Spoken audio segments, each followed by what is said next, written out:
I started to enjoy exercise. It was sort of a relief from various things.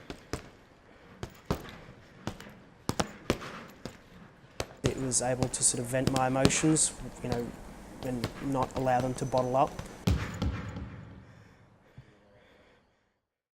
Tom Durnley is a Brisbane University student, personal trainer and fitness influencer. Over the years he has struggled with mental illness, but now, thanks to his involvement with his physical fitness and being able to help others, he is able to achieve a sound mental state.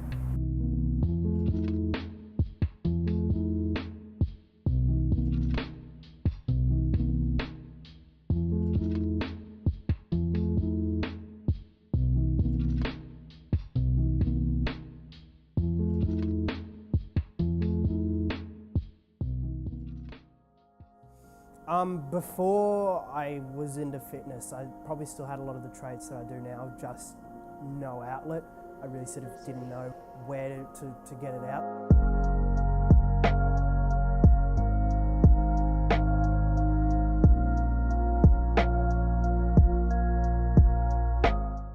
Yeah, I did find I did struggle to express myself or be able to vent my frustrations and sort of niggle things that any sort of kid, entering adolescence would, because I had no outlet as such. So I first met Tom when I was about a month old.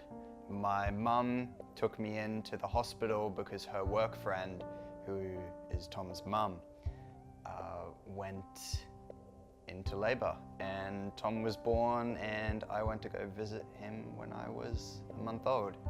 Could you describe your exact afflictions? For me, little things. So I remember just footy boots. I remember I had these pair of footy boots, they were wrong size, I'd spent a lot of money on them, felt like I'd wasted the money, and for most people you just chuck it away, and ended up just being something that carried on for 3 months that just drove me insane that I'd spent all that money on it. Depression, yeah, so bits and pieces. When footy wasn't working, when school wasn't working, it drags you down, it makes you feel pretty shoddy. I did have a lot of suicidal thoughts, from time to time. I was really unaware of his dark time before he actually told me. Of course, I had my doubts.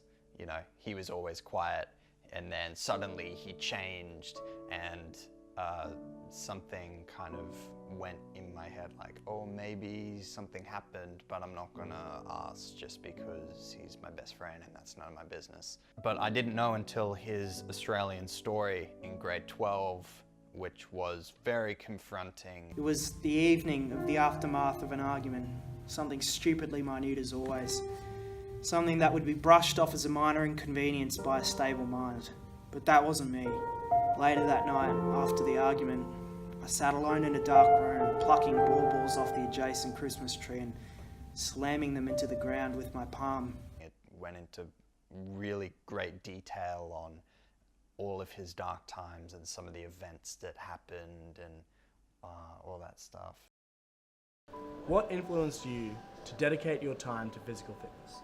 I think personally,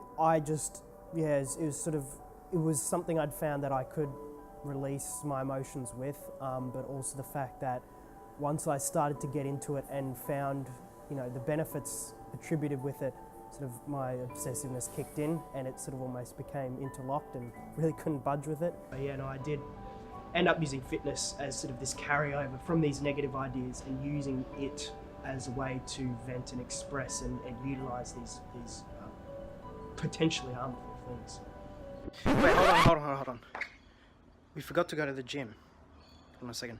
When did you start to build your social media platform? It was about 2017, I think. It was sort of just an overnight thing. I'd sort of already had ideas of sharing. I'd trained a few people unofficially, and I found sort of a sensation in expressing my ideas and watching people grow and improve on themselves.